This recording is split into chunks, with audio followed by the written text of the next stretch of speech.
Mesdames et messieurs, à votre honneur, le messager de la troisième alliance, Yeshael.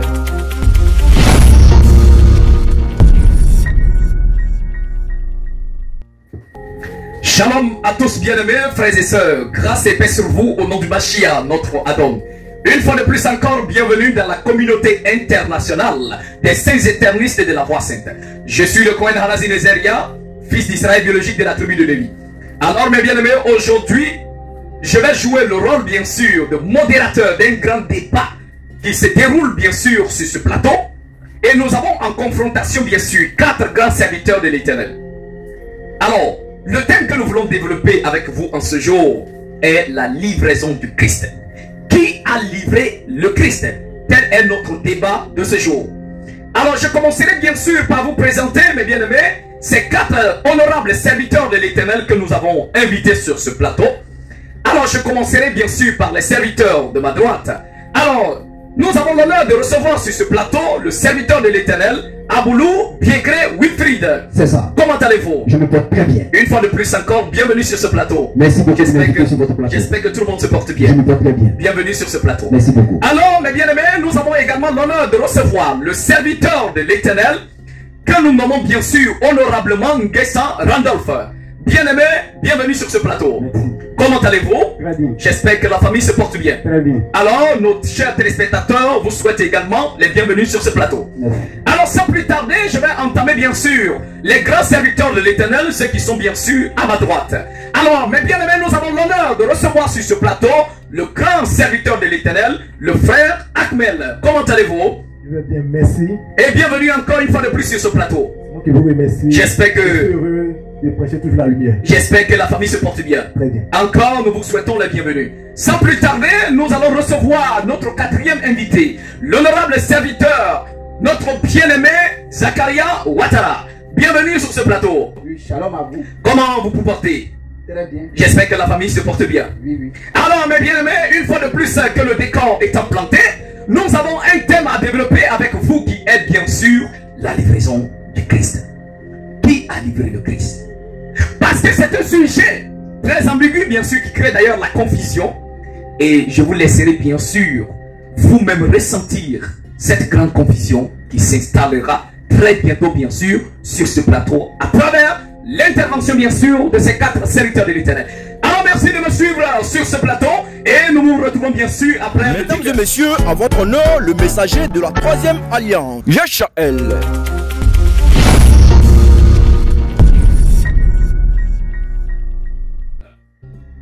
Une fois de plus encore, mes bien-aimés, bienvenue. Et j'espère que vous vous portez bien.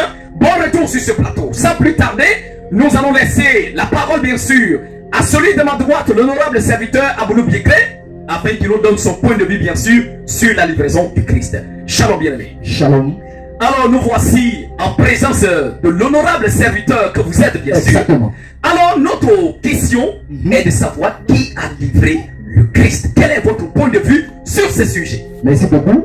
Je me D'accord. donne la parole. Ok, Nous allons sonder les Écritures d'accord. et nous allons voir véritablement qui est L'auteur, bien sûr, de la livraison du Christ. exactement, qui est l'auteur de la livraison du Christ. Ok. Et nous allons passer dans les Écritures. D'accord. Alors, dans Galates, le chapitre 2, le verset 20. Alors, Galates, le chapitre 2, le verset 20. Alors, voici déjà, mes bien-aimés, le premier verset qui est planté par Aboulou Biegré. Alors, qui nous donne acte le chapitre, Galates, le chapitre 2, le verset 20. C'est ça. Alors, je fais la lecture. Il est écrit: j'ai été crucifié avec le Christ. Et si je vis, ce n'est plus moi qui vis, c'est le Christ qui vit en moi. Et si je vis maintenant dans la chair, je vis dans la foi au Fils de Dieu qui m'a aimé et s'est livré lui-même pour moi. Exactement. Alors, expliquez-nous ce verset. Le Christ s'est livré lui-même en sacrifice pour nous sauver. D'accord. Donc, pour vous, Exactement. c'est le Christ qui se livre lui-même Lui-même. volontairement, Exactement. sans être forcé. Sans être forcé. Il se livre lui-même en En sacrifice sacrifice. pour que Nous les soyons hommes, sauvés. les hommes soient sauvés. Exactement. Waouh, waouh, waouh.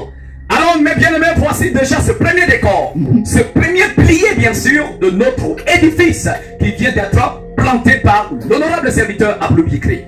Merci, Merci. pour votre intervention. Alors, nous passons bien sûr à l'honorable serviteur que nous recevons sur ce plateau, Nguessan Randolph. Alors, comme vous venez d'écouter, déjà, le frère bien-aimé, l'honorable serviteur Aboulou Bikri, il nous dit que c'est le Christ lui-même qui s'est livré en sacrifice. Avant de donner votre point de vue, est-ce que vous êtes d'accord avec, bien sûr, sa foi, sa doctrine, ce qu'il proclame, bien sûr? Je ne suis pas d'accord. Vous n'êtes pas d'accord? Oui. Alors, qu'est-ce qu'il vous fait croire que ce qu'il vous dit est mensonge? Parce que le Christ est venu pour nous sauver. D'accord? Et puis, il n'est pas venu pour qu'il meure. Lui-même, c'est pour qu'il meure quoi. D'accord, donc pour vous, le Christ est venu nous sauver, mais ce n'était pas par la mort. Voilà, par la mort, voilà, c'est ça. Donc vous refusez catégoriquement dans la notion où il dit le Christ est venu se livrer lui-même. Je ne suis pas d'accord. Mais tout le monde dans les Écritures. Non, mais laissez qu'il... Je ne suis pas d'accord parce que Ok, la parole nous dit aussi, ok, Jean 13, oui, oui. verset 2, Alors, voici également un deuxième verset qui nous est lancé, Jean le chapitre 13, le verset 2. Alors je fais la lecture. Je vais même commencer au verset 1 pour aider nos téléspectateurs à comprendre. Alors il est écrit avant la fête de Pessah, la Pâque, Jésus, sachant que son heure était venue de passer de ce monde au Père, et ayant aimé les siens qui étaient dans ce monde, mit un comble à son amour pour eux. Pendant le souper, lorsque le diable avait déjà inspiré au cœur de Judas Iscariote, fils de Simon, le dessein de le livrer. vous voyez que Alors dans ce verset, on nous dit que c'est le diable voilà, qui inspire Judas, au cœur de Judas le dessein de livrer le Christ.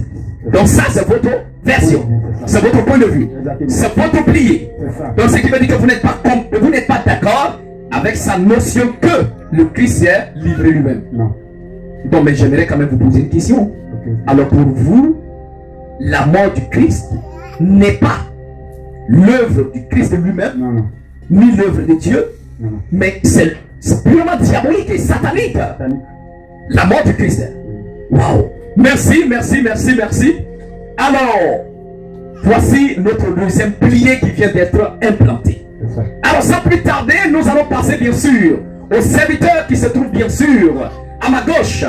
Et nous avons l'honneur bien sûr de recevoir, comme je l'ai déjà dit, l'honorable serviteur Akmel.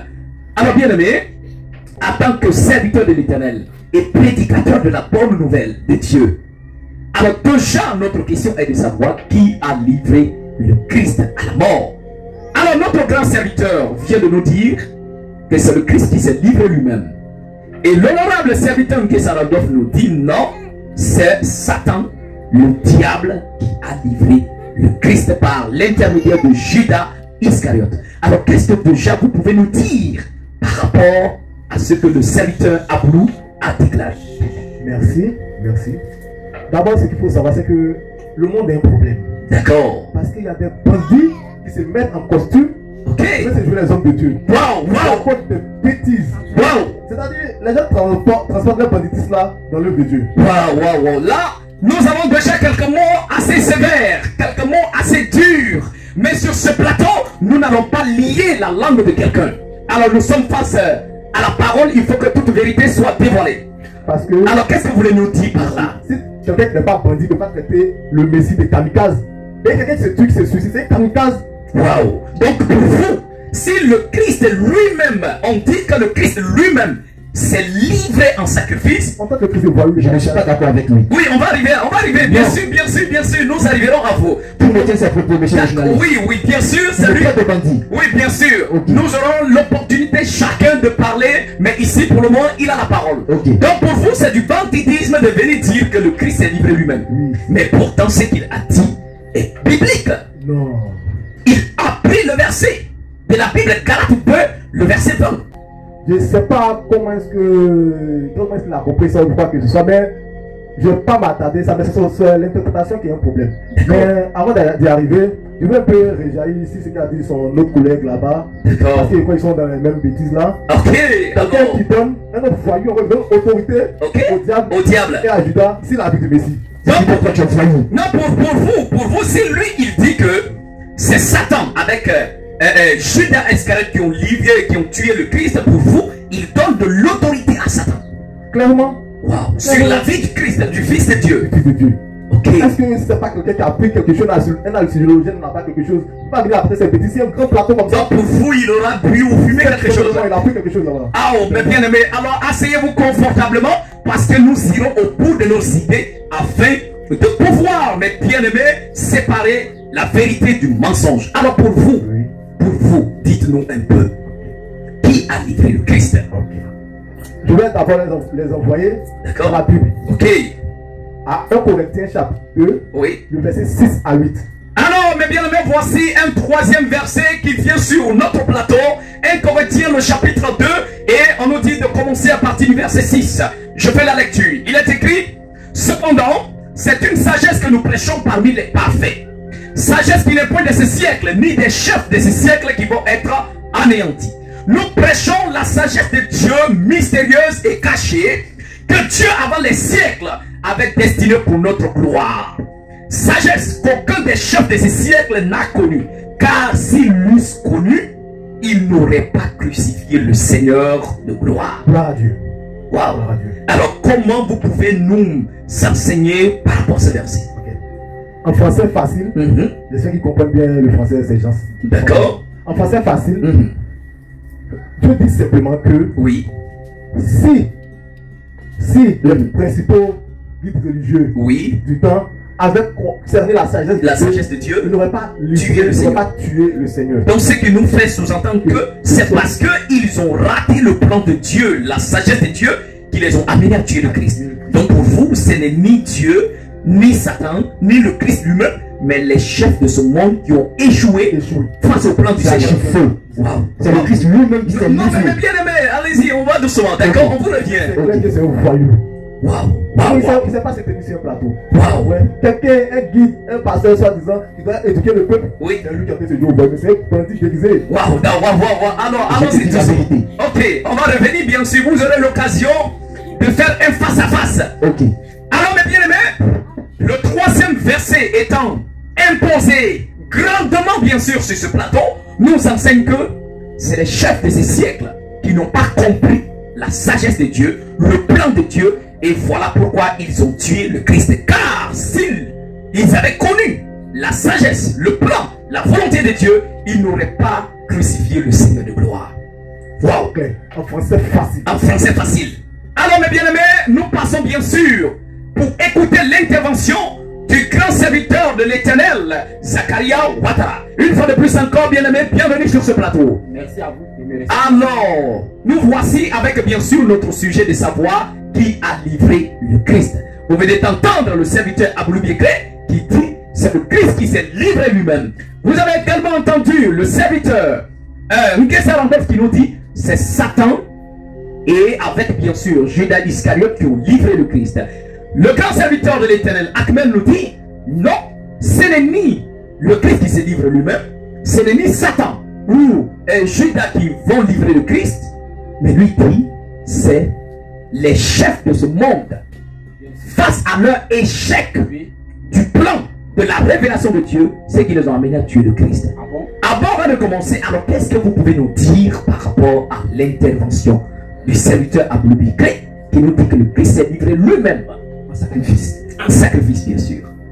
Bon, moi je dirais d'abord, d'accord, est-ce que le micro, donc une personne qui est venue dans ce monde pour sauver l'humanité, toute l'humanité, cette personne-là peut se livrer soi-même sans qu'il ait celui-même qui l'a envoyé ait décidé d'abord qu'il se livre.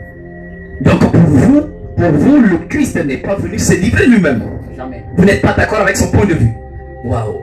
Car lui-même dans sa parole il dit que je ne suis pas venu pour abolir, mais pour accomplir.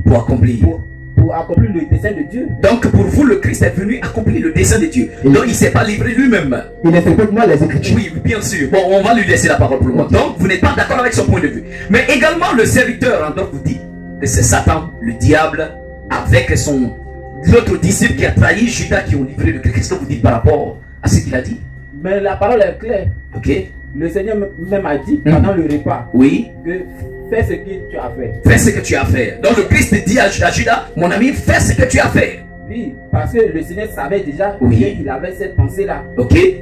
Mais c'est écrit que le diable... Oui, bien sûr, nous lui laissons la parole. On y va. Il y a une personne là que c'est la volonté de Dieu. Donc pour vous, le Christ savait qu'il allait mourir. C'est la volonté de Dieu. Et il a dit à Judas, fais ce que tu as fait. Donc pour vous, le Christ était venu accomplir un dessein de Dieu. Bien sûr. Donc cela avait déjà été prédit par Dieu. Oui, oui. C'est-à-dire, cela avait déjà été proclamé. Les preuves dans les Écritures. D'accord, donc avant de nous montrer des preuves, qu'est-ce que vous pensez également par rapport à ce que le bien-aimé vient de nous dire?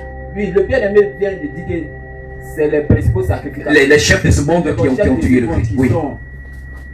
Qui ont tué le Christ. Oui. De la mort du Christ. Oui, mais qu'est-ce que vous dites?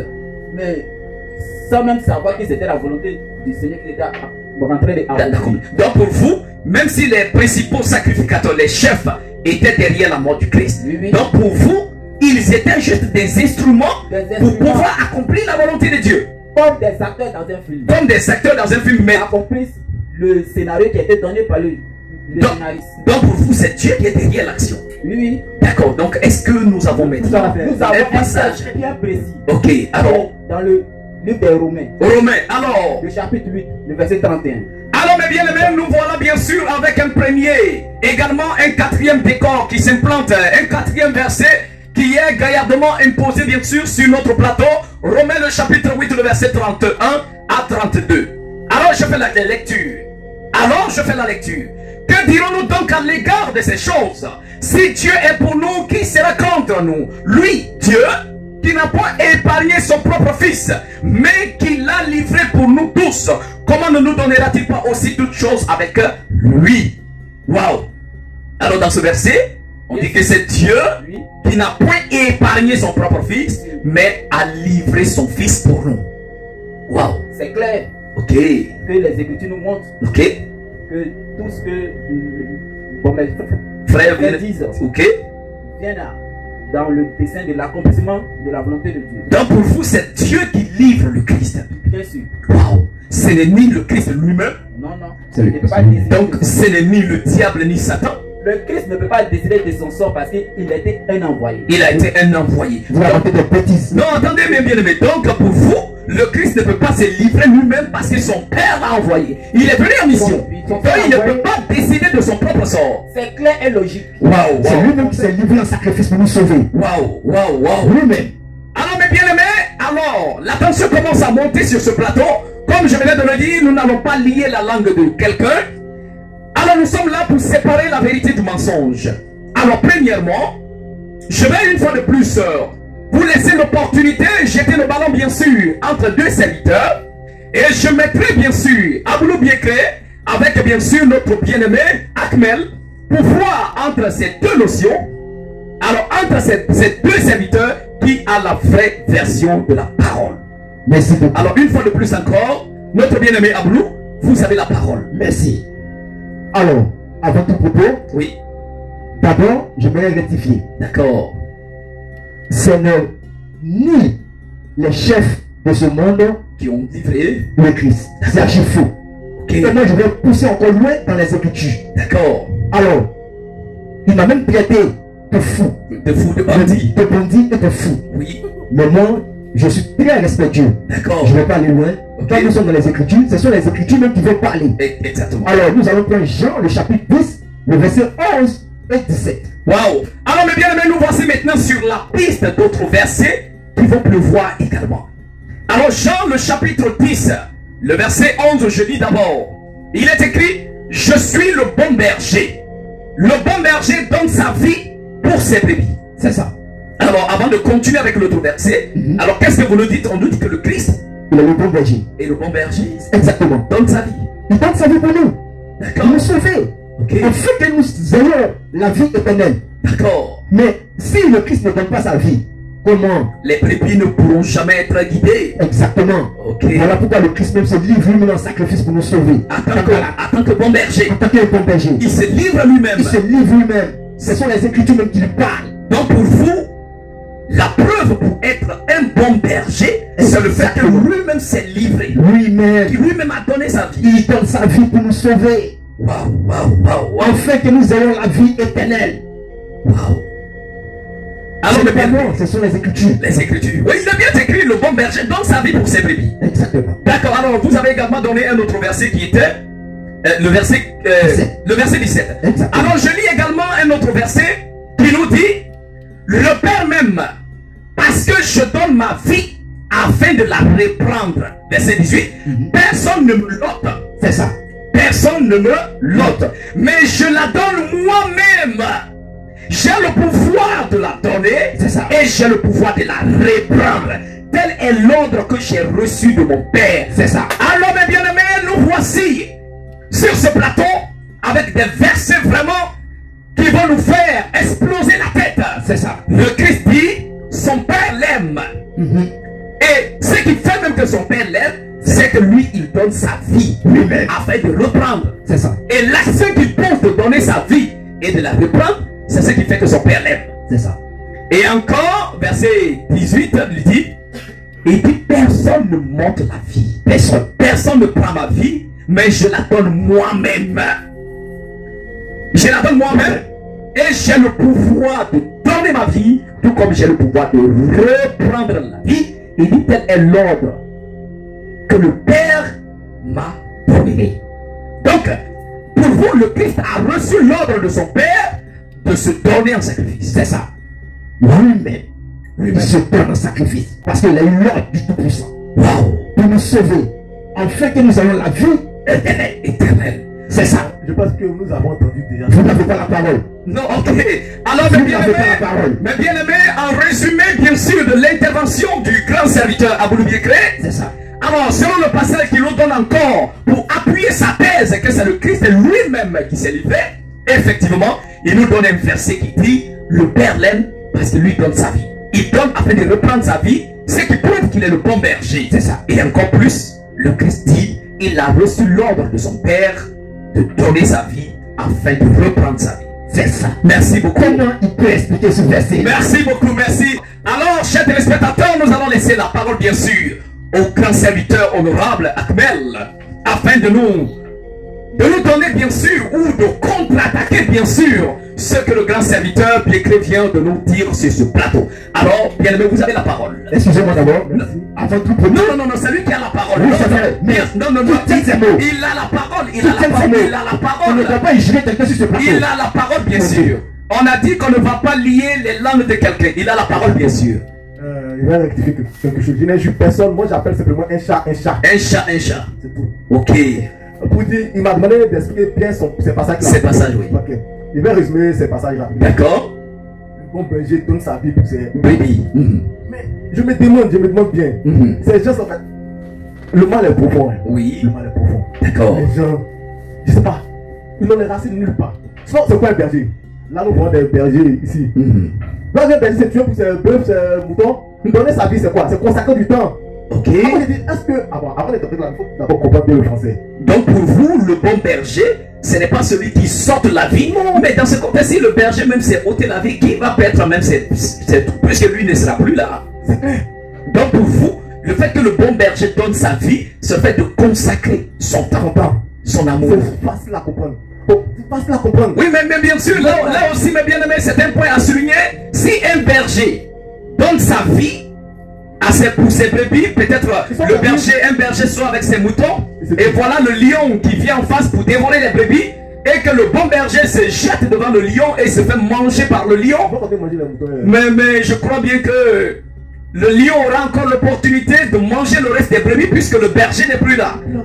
D'accord, non, nous allons revenir bien sûr. C'est lui qui a la parole pour le moment. Mais je me laisse dire quelque chose. C'est lui qui a la parole. C'est un mystère. C'est un mystère. C'est un mystère. Ok, vous aurez l'opportunité de nous dévoiler ce mystère. Et puis c'est toujours le propre des c'est un mystère. C'est-à-dire qu'on empêche les gens de réfléchir. C'est-à-dire quand ils sont coincés, c'est un mystère. Ils disent que c'est un mystère. Les voix du Seigneur sont impénétrables. On ne raisonne pas. L'intelligence humaine. Mais tu as de l'intelligence, pourquoi c'est pas pour l'utiliser? Bien sûr, pour réfléchir. C'est pas pour orner notre coup. Bien sûr. C'est pour l'utiliser. Ok. Je pense que là, il a bien compris son passage du bon berger. Ok. Maintenant, c'est qu'il doit comprendre. Il y a une différence. D'accord. Donner sa vie est différent d'organiser son arrestation. Ok. Donner sa vie est différent d'organiser son arrestation. Ok. Parce que le bon berger donne sa vie pour ses brebis.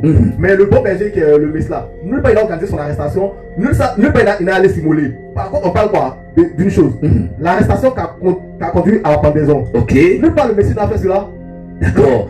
Donc pour vous, le Christ n'est pas vraiment celui qui se livre. Alors, est-ce que vous pouvez encore... Donc pour les hommes là comprendre, si ça veut dire qu'ils prennent acte 5. Acte le chapitre 5. Le verset 30. Et je vous rappelle que premièrement, le premier verset que le serviteur Akmel avait donné était 1 Corinthiens le chapitre 2, le verset 6 à 8, qui nous disait que les chefs de ce monde n'ont pas compris la sagesse de Dieu, le plan de Dieu. Voilà pourquoi ils ont tué le Christ. Car s'ils avaient compris la sagesse de Dieu, ils n'auraient pas tué le Seigneur de gloire. Alors le verset qui vient encore pour appuyer sa thèse, bien sûr, est Acte le chapitre 5, le verset... Acte 5, le verset 30. Acte le chapitre 5, le verset 30. Alors mes bien-aimés, voilà ce qui est écrit. Le Dieu de nos pères a ressuscité Jésus quand vous avez tué en le pendant au bois. En le pendant. Là, le verset là, est-ce qu'il s'adresse à Jésus? Non, il s'adresse bien sûr aux pharisiens, aux chefs religieux, aux chefs du peuple bien sûr. Et effectivement il dit, Dieu a ressuscité le Christ que vous avez tué. Que c'est un voyou là, Dieu, que c'est un voyou là. C'est sûr que c'était là-bas, c'est ça, c'est même voyou là, en costume, c'est des apparences policières. D'accord. Des criminels, wow. On va tuer. Donc pour vous, le serviteur de Dieu. J'appelle un chat un chat. Donc pour vous, Pierre serait en quelque sorte un descendant spirituel des chefs religieux des pharisiens. C'est un pire pharisien même. Dernier respect, dernier attaquant de des pharisiens, c'est avec son costume saumon. Mais il aura l'opportunité de vous revenir bien sûr. Donc oui, vous avez dit que vous donnez deux versets. Oui, nous avons ce premier verset qui dit Acte, une fois de plus encore, un autre verset qui vient en surface bien sûr. Acte le chapitre 10, le verset 39. Alors voilà ce qui est écrit. Nous sommes témoins de tout ce qu'il a fait dans le pays des Juifs et à Jérusalem. Ils l'ont tué en le pendant au bois. Ils l'ont tué, c'est de ces gens-là, il fallait vous le dire. Waouh! Ils l'ont tué en le pendant au bois. Aujourd'hui, ils viennent s'asseoir devant nous caillardement. Non, le monsieur s'est tué lui-même. Si vous êtes au foyer, le monsieur, c'est pas un kamikaze. C'est pas un kamikaze. Wow. Il n'a pas les tendances. C'est Dieu lui-même qui a donné l'autorité. Waouh. D'accord. Je vais méditer à ces deux versets. Alors pour le moment, bien aimé, le serviteur Akmel vient de nous démontrer à travers Acte le chapitre 5, le verset 30 et Acte le chapitre 10, le verset 39, où il est bien écrit, non, que c'est les chefs de ce monde, les apôtres accusent même les pharisiens, les chefs religieux, en les pointant du doigt, c'est vous qui avez tué le Christ. Dieu l'a ressuscité, vous l'avez tué en le pendant au bois. Waouh, les caïfs piécrés. Waouh, c'est fort sur ce plateau. Alors, mes bien-aimés, nous voici déjà avec ce premier décor, la confrontation entre les serviteurs de l'Éternel, Aboulou Piécré, et le serviteur Akmel. Nous avons également autres idées, bien sûr, deux autres idées sur ce plateau.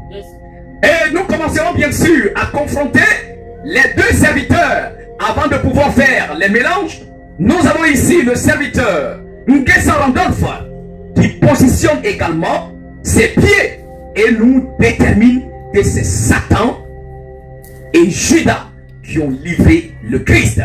Alors que le serviteur Zachariah Ouattara nous enseigne également que non, c'est Dieu qui a livré son propre fils. Alors je laisserai la parole bien sûr à notre bien-aimé Nguessa Randolph afin de nous appuyer une fois de plus encore sa pensée. Alors vous avez la parole. Merci. D'abord, ce que j'aimerais dire par rapport à la livraison, la livraison du Christ, bien sûr. Oui. Le diable est à la base de tout. À la base de tout. C'est le diable. C'est lui qui a inspiré au cœur de Judas.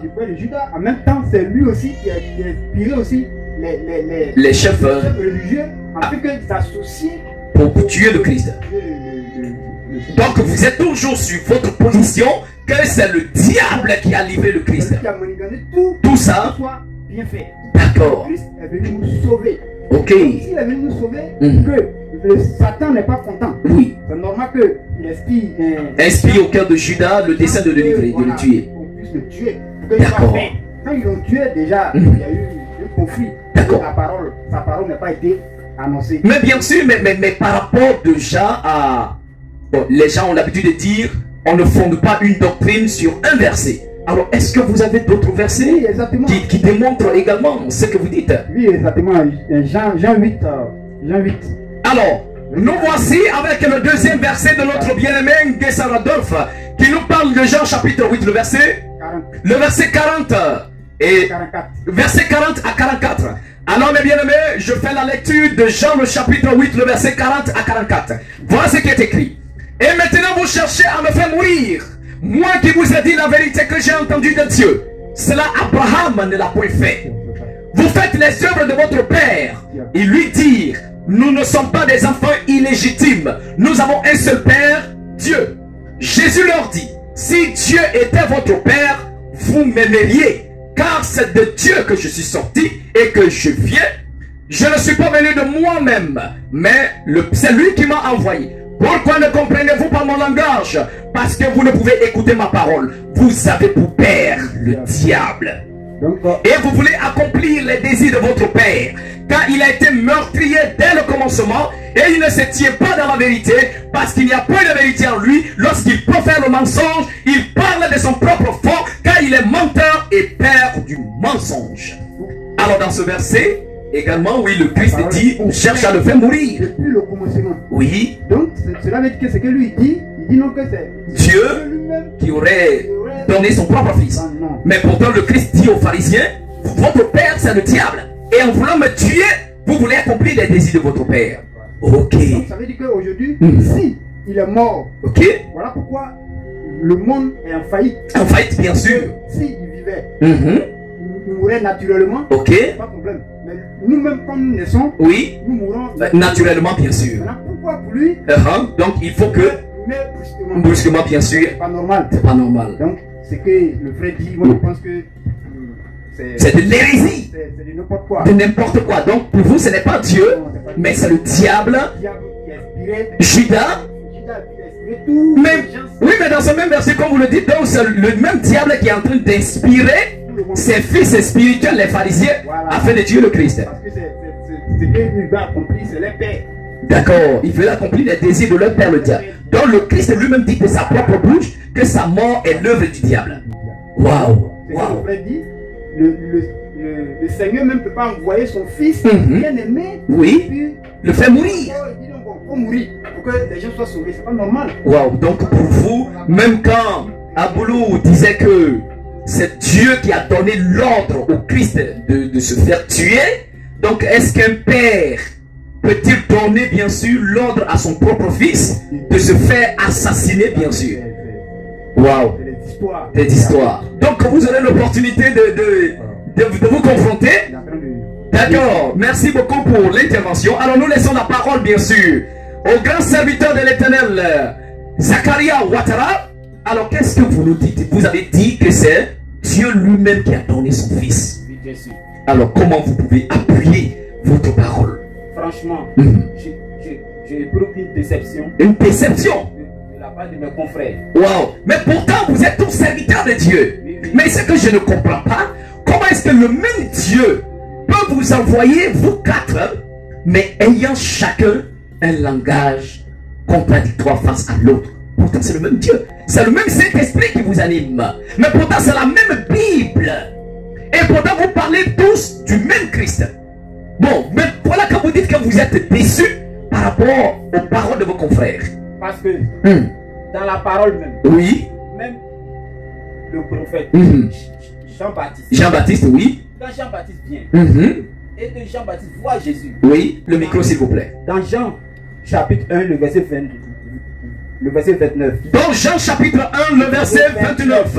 Alors voilà ce que également le frère Zacharia nous donne. Il est écrit, le lendemain, il vit Jésus venant à lui et il dit, voici l'agneau de Dieu qui ôte le péché du monde. Mais on voit là, la parole est claire ici. Jean qui a précédé Jésus, oui. lui il voit Jésus qui est le sauveur que Dieu a envoyé. Et Jean dit, voici l'agneau qui ôte le péché. Qui est venu pour ôter le péché. Waouh. Mais pour ôter le péché là, c'est pas quoi? Il faut forcément qu'il meure pour que le péché... C'est clair ici. La parole est claire. Waouh, waouh. On ne peut pas soit décider de se tuer pour sauver les autres. Mais alors, justement pour... Le diable qui a inspiré. Donc vous me dites que c'est Dieu, mais lui il dit que c'est le diable. Le diable qui a inspiré Judas. Vous avez une mauvaise interprétation. Vous avez une mauvaise interprétation de la parole. Ok. Dieu a donné son fils. Quand Dieu donne son fils, Oui. et que les pharisiens et le diable décident De le tuer. Donc pour vous, c'est Dieu qui est derrière. Dieu ne leur demande pas de faire cela, mais lui-même qui a été envoyé, sait déjà qu'il est venu pour accomplir la volonté de Dieu. Oui. Et dans, En même temps, il ne peut pas le tuer. et dans cette volonté-là, qu'il aura la mort sur le chemin, mais il décide d'accomplir cette volonté divine. Ok. Donc pour vous, c'est Dieu. Et même ça me rappelle un verset de Pierre qui dit que comprenez que vous avez été rachetés, non avec de l'or et de l'argent, les choses qui périssent, mais vous avez été rachetés bien sûr par le sang précieux de Christ. Oui. Donc pour vous, quand vous dites que le Christ est l'agneau de Dieu qui ôte le péché, c'est que c'est par son sang qu'il ôte le péché. Bien sûr, c'est clair ici dans la parole Qu'il est l'agneau de Dieu qui ôte le péché. qu'il s'est donné lui-même en sacrifice. D'accord. Vous voulez qu'il me rejoigne? Comment lui va se donner à sacrifice? Mais Vous voulez qu'il me rejoigne? Parce que c'est Dieu qui l'a ordonné. Alors, La parole est claire. alors, Vous voulez qu'il me donc, rejoigne? mes bien-aimés, déjà, sur ce plateau, nous voyons déjà, alors, deux serviteurs qui sont en train de se rejoindre, bien sûr. Ablou, le serviteur Ablou nous disait que non, le Christ s'est livré lui-même. Mais pourtant, au départ, il n'avait pas appuyé que c'était Dieu qui lui avait ordonné. C'est ça. Mais il a donné un autre verset où le Christ disait, il a le pouvoir de donner sa vie et de reprendre. Tel est l'ordre qu'il a reçu de Dieu. Donc maintenant, vous êtes d'accord avec Je lui. vais lui faire comprendre que Dieu est le décideur. Donc ce n'est pas le Christ lui-même qui décide. Le bon Seigneur vient accomplir la décision de son Père. Alors, Apollo, vous êtes d'accord que le Christ n'a pas pris l'initiative de lui-même, que le Père, c'est lui qui l'a ordonné de faire ça? Le Christ a pris l'initiative lui-même de mourir en sacrifice pour nous sauver. Mais pourtant, le verset que vous avez donné, C'est clair. le verset... C'est ça, ça me donne mal de migraine. Ah bon? Mais pourtant, le verset que vous avez donné, il est bien spécifié. Le Christ, tel est l'ordre qu'il a reçu de son Père. Donc, s'il a reçu de son Père l'ordre de se faire de...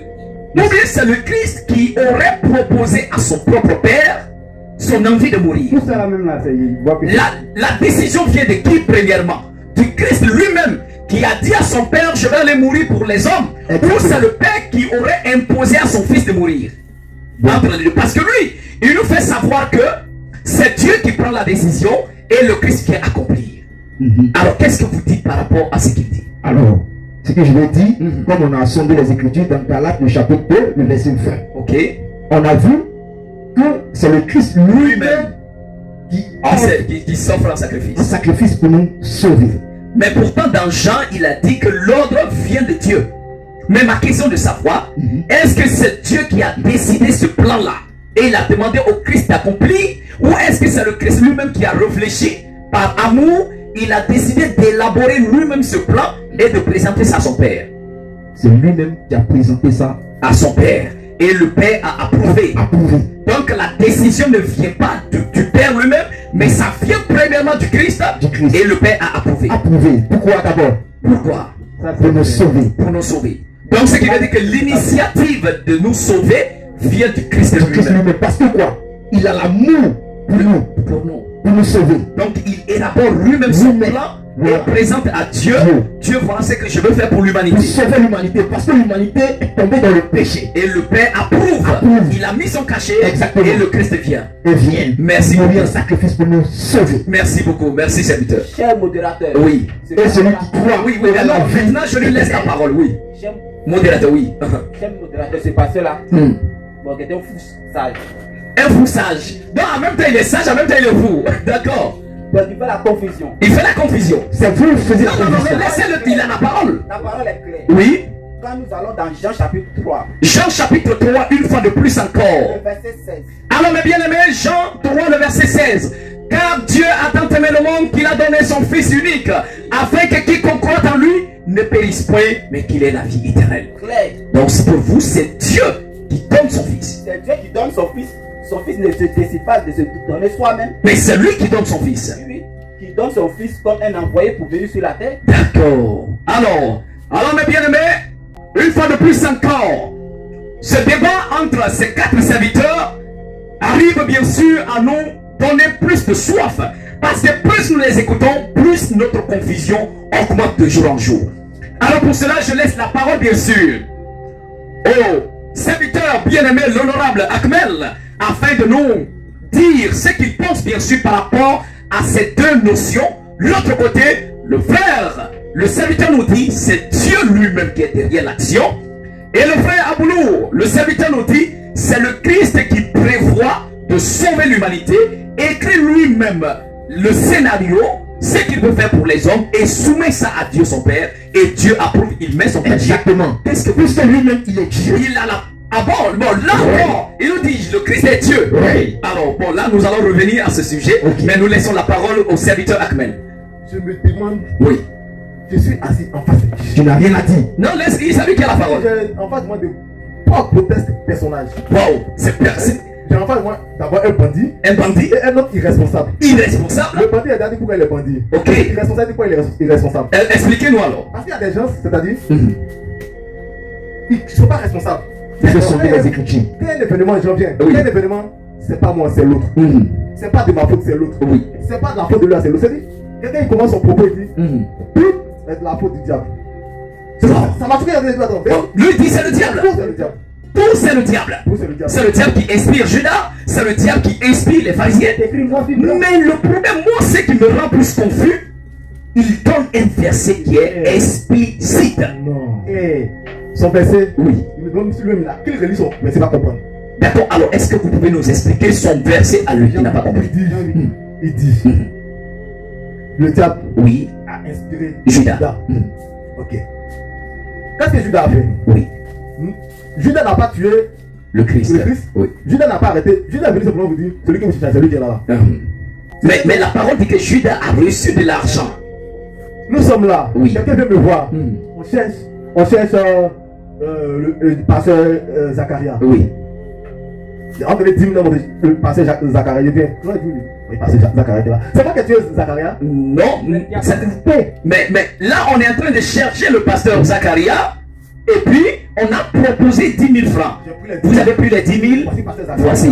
C'est vrai que ce n'est pas vous qui vraiment le saisissez pour le tuer, mais vous avez participé à sa livraison. Peut-être. Ok. J'ai montré où c'est pour le frère Zacharia. Ok. Ils vont faire Pour lui? Je ne sais pas. Mais j'ai montré simplement. C'est ce que Judas a fait. Oui, mais effectivement, quand Judas voit que on vient de condamner le Christ à la mort, il regrette bien sûr, il revient avec l'argent. C'est que c'est le diable qui l'avait inspiré. Mais alors, est-ce que... Tout c'est le diable. Mais où est assis là même là? Si il y a un problème, c'est le diable. Mais attends, mais le fait que mais le fait que Judas regrette, il revient avec l'argent pour dire j'ai péché en livrant le sang innocent. Maintenant, le péché c'est quoi? Bon, Maintenant, le péché c'est quoi? oui. Ok. Et puis ce qui est bien, c'est qu'on ne parle pas de n'importe quel péché. On parle pas du péché, je dirais capital. Parce que quand nous prenons, je crois, Jean 19, Jean 19. 11, Wow. Alors, verset 11. Jean le chapitre 19, voilà le bien-aimé Akmel nous donne également un autre verset comme un ballon qui est jeté dans notre terrain bien sûr de football. Alors, Jean le chapitre 19, le verset 10. Alors je lis, Pilate lui dit, est-ce à moi que tu ne parles pas? Ne sais-tu pas que j'ai le pouvoir de te crucifier et que j'ai le pouvoir de te relâcher? Jésus lui répondit, tu n'aurais sur moi aucun pouvoir si cela ne t'avait été donné d'en haut. C'est pourquoi celui qui me livre à toi a commis le plus grand péché. Mais c'est qui? Point. Point. La question, on va vous la poser. Est-ce que vous. Attends, je me demande qui a livré? Non, il savait, Vous lisez votre Bible là comment? Parce que quelqu'un qui est là, il dit. Oui. On parle de celui qui a livré le Messie a commis le plus grand péché. Le plus grand péché. Donc le Messie qui s'est livré lui, a commis le plus grand péché envers lui-même. Donc c'est-à-dire, selon la parole bien sûr d'Apollon, le Christ dit celui qui s'est livré a commis le plus grand péché. Mais lui il dit que c'est le Christ qui s'est livré lui-même. Mais ma question, je ne peux pas dire que quelqu'un m'a livré et que la personne a commis le plus grand péché. Et puisque ce soit moi-même encore qui me livre. Maintenant la personne qui l'a livré. Oui. La personne qui l'a livré, c'est qui? Ça va pas bien dans notre tête. D'accord. Ça, c'est pour pas que le français vient, il y a un problème. Donc pour vous, si c'est le Christ qui s'est livré lui-même, lui-même ne viendra pas dire encore que il y a quelqu'un qui me livre et que la personne a péché. Celui qui dit ça, soit la bulle est bêtise, le coup de coulant, bien pour il sait pas. Wow, peut-être. Pas vu que tu parles à dire de bêtises là. Maintenant, il y a quelqu'un. Bon, lui, il venait de nous dire que c'est Dieu. Que c'est Dieu le Père. J'étais assis sur le plateau. Lorsque vous présentez mes collègues, je ne vais pas les rappeler mes collègues parce qu'ils font un autre métier qui est de servir Dieu. Donc pour vous, c'est pas Dieu qui sert. Ils étaient dans quoi ils sont. Quand j'ai entendu ce nom, Zacharia, je vous assure, j'étais content. D'accord. Le nom en fait quelque chose, ça fait dire, c'est le porte un bon nom. Oui. Il dit non, ça c'est un bon homme de Dieu. Oui. Quand j'ai entendu ça, il dit attends. Ouais, il dit c'est Dieu lui-même qui a livré son fils. Ah, ça fait aussi le Jean 19, verset 10 à 11. Oui, où le Christ dit celui qui me livre a commis le plus grand péché. Le fils, il a livré à Dieu son papa. Donc si pour lui, c'est Dieu qui a livré son propre fils, c'est que Dieu a commis le plus grand péché. Donc Jésus là, il a Dieu son papa. Ah bon, là on a la confrontation entre le Père et le Fils maintenant. Sincèrement, oui. Ceux-là, ils ne sont pas les hommes de Dieu. Waouh. Qui chantent, qui retournent à l'ancien métier. Maintenant, le verset qu'il a donné, là, on dit, lui qui l'a livré là, oui. C'est qui? Il a commis le grand. Celui qui a commis le plus grand péché, c'est qui? On est en train de chercher qui a commis le. Donc vous êtes toujours sur votre point, que c'est Satan, avec celui qui inspire. Judas, celui qui inspire. Prenez, on dit, il dit celui qui a livré le plus grand péché. On est tous d'accord que ce n'est ni Dieu, ce n'est ni le Messie lui-même. Donc pour vous, les deux là sont déjà disqualifiés de cette notion. Je ne sais pas si je suis impliqué sur quoi ces gens-là ici, je viens de pas. Mais je veux croiser des vrais hommes de Dieu. Parce qu'il ne faut pas abrutir. Ils ont abruti le peuple de Dieu dans l'air. Mais il y a donné un verset. Ils ont baissé encore, ils ont abruti des bêtises. Maintenant, le verset est défini. Ne soyez pas pressés. Vous avez dit de l'eau, ça va? Oui, ça va. Vous ne soyez pas pressés. Mais vous êtes un irresponsable. C'est pas une. Donc, il faut bien expliquer. Il dit celui qui va arriver à commettre le plus grand péché. Oui. Maintenant, Matthieu 26, verset 3 à 4. Matthieu 26. Alors, mes bien-aimés, un autre ballon nous est lancé sur le terrain. Matthieu, le chapitre 26, le verset 3 à 4. Le verset 3 à 4. Vous poursuivez avec Jean 11, verset 47 à 50. Alors, je prends Matthieu, le chapitre 26, le verset 3 à 4. Il est écrit: alors, les principaux sacrificateurs et les anciens du peuple se réunirent dans la cour du souverain sacrificateur appelé Caïphe. Et ils délibérèrent sur le moyen d'arrêter Jésus par ruse et de le faire mourir. C'est en français. Maintenant, c'est en français. En français. C'est en français. Et ce sont ces mêmes qui ont envoyé le Messie devant Pilate. Donc ici dans le verset, ce sont les principaux sacrificateurs, les anciens qui ont décidé de tuer le Christ. Plus loin il a dit, ils décidaient les foules. D'accord. Et après devant Pilate, ces foules et les principaux sacrificateurs, oui, disaient à Pilate, oui, mettez-le à mort, Barabbas. C'est clair. Le verset, c'est clair. Jean 8 là. Non, monsieur, calmez-vous. Mais lui, il a précisé que même si c'est les pharisiens qui cherchent à tuer le Christ, lui précise que c'est le diable qui est toujours responsable derrière.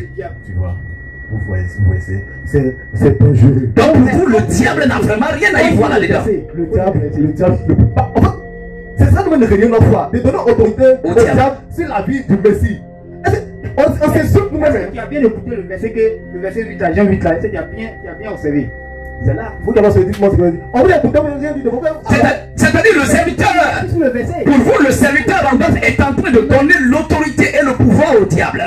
Pourtant, alors lors des 40 jours de gène du Messie, oui, le diable a été face à face avec lui. Il attendait, il n'a pas pu le tuer là-bas. C'est maintenant qu'il va tuer quelqu'un, appelé Judas, vous attendez vous aussi. N'insultez pas l'intelligence des gens. C'est-à-dire pour vous, le diable avait décidé même de confronter le Christ. Il n'a pas réussi. Il n'arrivait pas à tuer un autre moyen. Il y a plusieurs moyens pour le tuer. Face à face, c'est-à-dire, sachant Satan ce qu'il est, sachant le Messie ce qu'il est, tout pouvoir attribué à Satan. Face à face, il n'a pas pu le tuer. C'est un Judas, excusez-moi, insignifiant. Mais attendez, n'insultez pas l'intelligence des gens. Nous sommes tous intelligents. N'insultez pas l'intelligence des gens. Alors vous avez également donné un autre verset qui suivait. Jean chapitre 11. Le verset 47 à 53. Alors Jean chapitre 11, le verset 47 à 53. Il est écrit: alors les principaux sacrificateurs et les pharisiens assemblèrent le Sanhédrin et dirent: que ferons-nous? Car cet homme fait beaucoup de miracles. Si nous le laissons faire, tous croiront en lui. Et les Romains viendront détruire et notre ville et notre nation. L'un d'eux, Caïphe, qui était le souverain sacrificateur cette année-là, leur dit: vous n'y entendez rien. Vous ne réfléchissez pas qu'il est dans notre intérêt qu'un seul homme meurt pour le peuple et que la nation entière ne périsse point.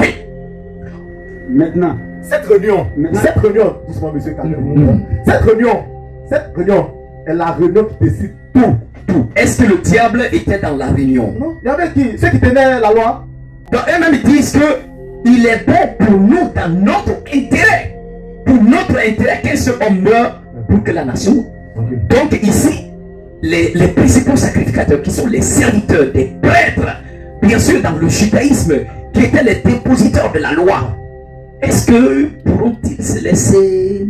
Mais là, le verset Jean 8 nous dit que lorsque le Christ était rentré d'abord, oui, bien sûr. Ils lui ont posé question. Oui. Il a répondu. Oui. Il a dit votre père, c'est le C'est le diable. Donc pour vous, malgré que les pharisiens soient là, le Christ dit, leur père c'est le diable. Donc ils nous l'ont affronté. Il a dit que non, votre père c'est le diable. Et vous voulez accomplir les désirs de votre père. Mais pourtant ici, on dit que les pharisiens sont en train de chercher leurs propres intérêts. En fait, c'est ça que je dis bien. Oui. Quand nous lisons les Écritures, faisons attention au mot. Ok. Vouloir accomplir les désirs de quelqu'un, les désir c'est un souhait. Je suis là et puis derrière là, je souhaite quelque chose. Est-ce que j'étais intimé lors de faire la chose? C'est différent. C'est comme si, par exemple, je suis là, quelqu'un veut me tuer, mais la personne n'arrive pas. Donc une fois que quelqu'un d'autre vient, la personne réussit à me tuer. Est-ce que ça veut dire que c'était mon premier ennemi là qui lui a donné l'ordre de faire? Non. Ok. C'est facile à comprendre. C'est comme si ici le Christ était avec deux ennemis. Premièrement le diable qui avait décidé mais qui n'avait pas pu.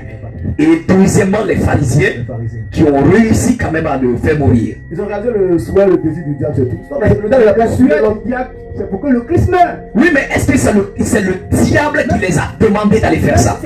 Monsieur. Oui, il dit même si c'est pas lui. Il n'a pas raison. Même si. Bon, mais là, est-ce que vous êtes en train de le rejoindre, bien sûr? Non, il faut venir à la lumière, il faut venir à la lumière. Ok, alors là, c'est les ténèbres actuellement. Pas d'accord. Moi, je suis pas d'accord. Ok, alors cette fois-ci là, nous allons, le frère Akmel vient bien sûr de recadrer des choses selon sa compréhension. Une fois de plus encore, nous allons laisser la parole bien sûr entre Ablou et le frère Zacharia, parce que j'avais l'intention que les deux étaient en train de se joindre bien sûr les coudes. Alors, Zacharia nous disait que c'est Dieu lui-même qui pose l'action. C'est lui qui décide que le Christ doit mourir. C'est Dieu qui fait le plan pour livrer son fils. Parce qu'il donne le verset que Dieu n'a pas épargné. Comme pas d'épargner, c'est quelqu'un, on pouvait l'épargner, mais on décide de le faire. Donc Dieu serait l'auteur de l'action. Alors que Ablou, le serviteur Ablou nous disait que non. C'est le Christ qui est l'auteur de l'action et c'est lui qui propose à Dieu de mourir pour sauver les hommes. Alors une fois de plus encore, je vous laisse la parole, bien-aimé Ablou. Merci. Vous savez, ce débat-là, nous n'allons pas quitter ici. D'accord. Parce que c'est un débat extrêmement important. Toujours nous sondons dans les Écritures. D'accord. Comme je dis, c'est le Christ lui-même qui se livre l'initiative, sacrifice. Et même votre verset de Jean disait que c'est ça. Le fait qu'il a décidé lui-même de mourir, c'est ce qui a fait que son père l'aime plus. Exactement. Waouh. C'est-à-dire il démontre l'amour pour l'humanité, et ce qui fait que son père l'aime encore plus. Parce qu'il a décidé de se livrer. Oui.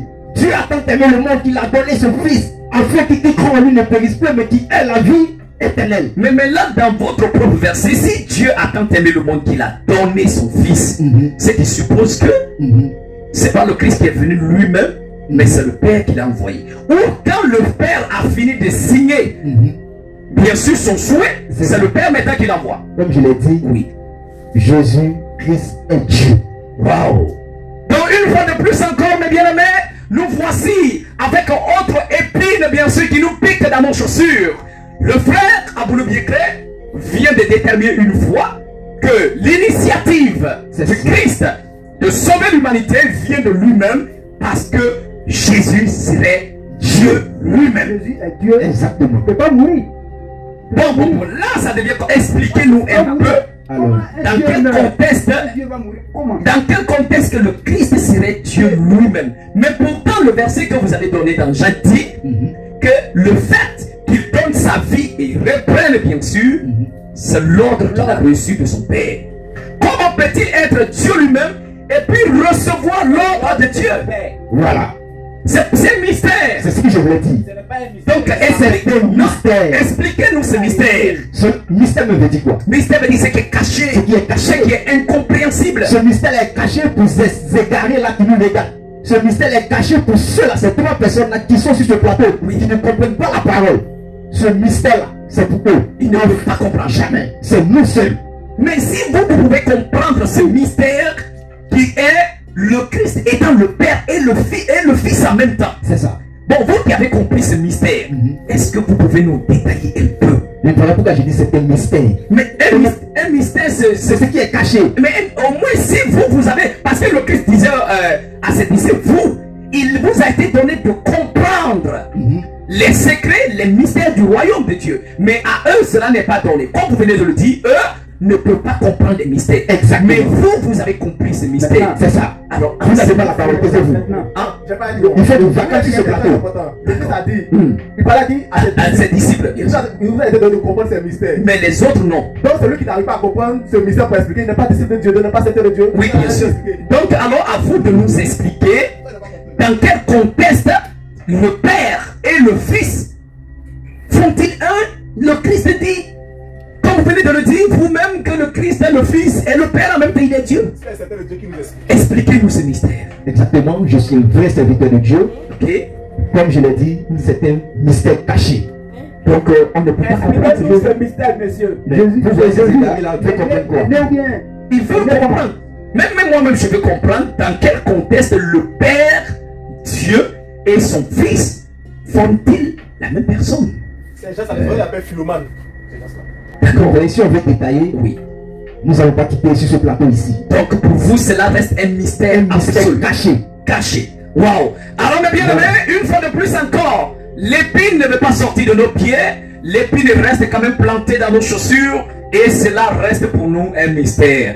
Donc nous allons nous débrouiller en boitant bien sûr sur l'épine qui vient de nous piquer, sur la notion que le Christ est Dieu lui-même et que cela reste un mystère. Alors, une fois de plus, bien-aimé, alors, Zakaria Ouattara, voilà, le frère vient de nous piquer avec des épines et il détermine que cela reste un mystère. Nous devons prendre ça comme ça. Alors, qu'est-ce que vous en dites, bien sûr? Moi, j'ai d'abord dit que nous sommes en face d'un fou sage. Un fou sage. Mais comment vous pouvez nous expliquer que quelqu'un soit en même temps fou et en même temps sage? Soit parler d'une sagesse et être dans la confusion. C'est-à-dire pour vous, il n'arrive pas à expliquer sa propre doctrine en fait. Un père ne peut pas être soi-même son fils. Oui. Mais c'est clair. Mais là, il dit que c'est un mystère. Le fils a reçu l'ordre du père de pouvoir se livrer. Wow. Maintenant, comment est-ce que ce soit lui qui ait décidé de lui-même? C'est parce que le père lui a donné l'ordre. Et quand il reçoit, il décide d'accomplir ce l'ordre. Et mais là, cela même me fait rappeler un passage de Jean, l'évangile de Jean, le chapitre 12, le verset 49. Le Christ dit, je n'ai pas parlé de moi-même, mais le Père qui m'a envoyé m'a prescrit lui-même ce que je dois dire et annoncer. Et je sais que son commandement est la vie éternelle. C'est pourquoi les choses que je dis, je les dis comme le Père me les a dites. Bien sûr. Ce sont les paroles qu'il a reçues de Dieu qui sont la vie éternelle. Et quand tu reçois le Seigneur, par son témoignage, tu as la vie éternelle. Mais ces paroles-là viennent de son Père, non de lui-même. Waouh, waouh, c'est fort. C'est fort. Alors, merci. Nous allons laisser la parole au bien-aimé, bien sûr, Akmel. Il veut nous dire quelque chose. Merci beaucoup. En fait, vous prenez des passages qui sont très pertinents. Mais ces gens, ça ne comprennent pas. D'accord. C'est vous. Le Messie a reçu le mandat de Dieu. De Dieu. Il a été mandaté par Dieu. Oui. Pour un message qui est la vie éternelle. Oui. Est-ce qu'il a dit la mort éternelle? Non, non, non, non, bien sûr. Fiction? Non. Mais bien sûr, dans Jean chapitre 17 d'ailleurs, voilà, ça me rappelle ce passage, Jean 17, le verset 1 à 3, il dit, après avoir parlé ainsi, Yahushua, ou Jésus levant les yeux au ciel, dit, Père, l'heure est venue, glorifie ton Fils, afin que ton Fils te glorifie, selon que tu lui as donné le pouvoir sur toute chair, afin qu'il accorde la vie éternelle à ceux-là que tu lui as donné. Or, la vie éternelle consiste à te connaître, toi le seul véritable Dieu, et celui que tu as envoyé, Jésus-Christ. Merci. Dans la vie éternelle, dans ce verset, C'est bien aimé. nous précise.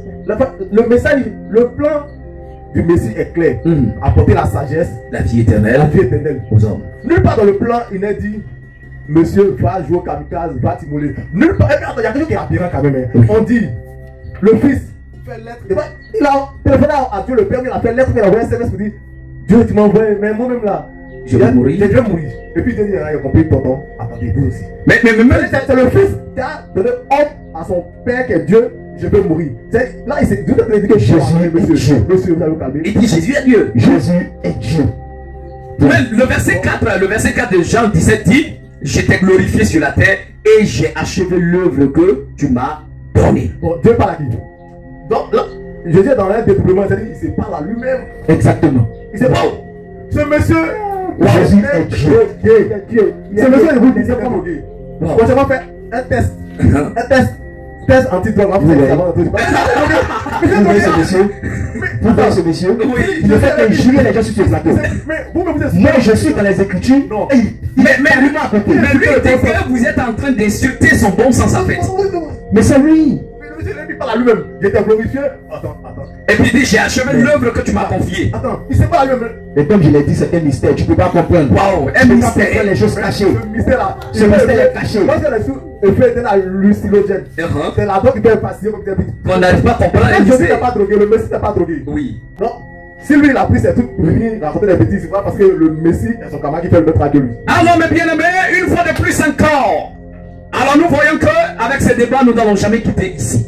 Que la grâce et la paix du Seigneur soient sur vous. Et c'est ça. Nous sommes tous éternistes, tous de la même communauté. Alors, c'est ce scénario qu'on vous fait croire à longueur de journée. Parce que la grande Babylone, qui est ce christianisme actuel, a créé la confusion dans l'esprit des croyants. Alors ces 4 grands serviteurs que vous voyez ici ne sont pas chrétiens, ne sont pas pasteurs, mais ce sont des éternistes bien sûr. Mais nous avons monté ce petit scénario, ce petit débat, afin de vous mettre face à l'évidence bien sûr des choses qu'on vous raconte. Alors, comme mon journaliste venait de le dire tout à l'heure, c'est un mystère. Ce qu'on vous fait croire, quand le chrétien est coincé face à ces doctrines erronées, il te dit c'est un mystère. On ne peut pas comprendre et à un moment on ne peut plus expliquer. Mais cela reste des épines dans nos chaussures qui nous mettent mal à l'aise, mais qu'on ne peut pas s'en débarrasser. Alors quand vous venez également d'écouter le serviteur Nguessa Randolph qui dit Satan qui est derrière la mort du Christ, c'est lui qui manigance tout, c'est lui qui fait tout. Donc il aurait autorité, comme venait de le dire le frère Ahmed, autorité sur ce que Dieu fait. Plus tard, on peut même dire que le diable serait l'égal de Dieu, l'ennemi de Dieu, à tel point qu'il va contrecaler les plans de Dieu, faire échouer les plans de Dieu. Alors ce diable a-t-il un pouvoir supérieur sur Dieu? Là est la question. Et notre bien-aimé, également Zacharia, venait de nous dire que non, tout ce qui se passe, c'est Dieu qui est derrière. Même si les pharisiens vont tuer le Christ, même si Judas va le trahir, c'est Dieu qui est derrière. Mais la question très importante de la bouche du Christ lui-même, comme le frère Ahmed venait de le dire, dans Jean 19, le verset 10 et 11, celui qui me livre a commis le plus grand péché. Quel est le plus grand péché au monde? Selon l'enseignement, selon les propres paroles du maître, celui qui le livre a commis le plus grand péché. La mort du Christ, la livraison du Christ à la mort, est-il le moyen du salut établi par Dieu, établi par lui-même? Alors le Christ dit, le fait qu'on le livre à la mort est le plus grand péché qui ait existé depuis que le monde est monde. Il n'y a pas plus grand péché que de livrer le Christ à la mort. Si c'est Dieu qui est derrière, Dieu aurait péché. Si c'est le Christ, lui-même a péché. Si c'est les hommes, les chefs de ce monde, les chefs de ce siècle qui n'ont pas compris la volonté de Dieu, dit le frère Abel, alors le péché revient aux chefs de ce monde, de ce siècle, qui n'ont pas compris la volonté de Dieu, qui n'ont pas compris la sagesse de Dieu. Une fois de plus encore, vous voyez que la sagesse de Dieu est restée voilée face à l'humanité. Les chefs n'ont pas compris et ils ont tué le Seigneur de gloire. Alors mes bien-aimés, jusqu'à quand resterez-vous dans cette Babylone, cette grande confusion absolue? Alors merci de nous suivre, merci pour votre fidélité et grand merci à ces honorables serviteurs de l'Éternel qui ont décidé bien sûr de jouer le rôle bien sûr de ces pasteurs qui créent la confusion afin de vous faire voir la réalité. Et shalom à vous, serviteurs de l'Éternel. Shalom à vous, shalom et shalom à vous. Alors mes bien-aimés, nous vous donnerons rendez-vous bien sûr pour une prochaine fois dans autre émission afin de dévoiler les mystères et afin de mettre en évidence bien sûr la confusion créée par le monde chrétien. C'était les éternistes de la Voix Sainte et ensemble nous vous disons shalom à tous. Mesdames et messieurs, à votre honneur, le messager de la troisième alliance, Yeshael.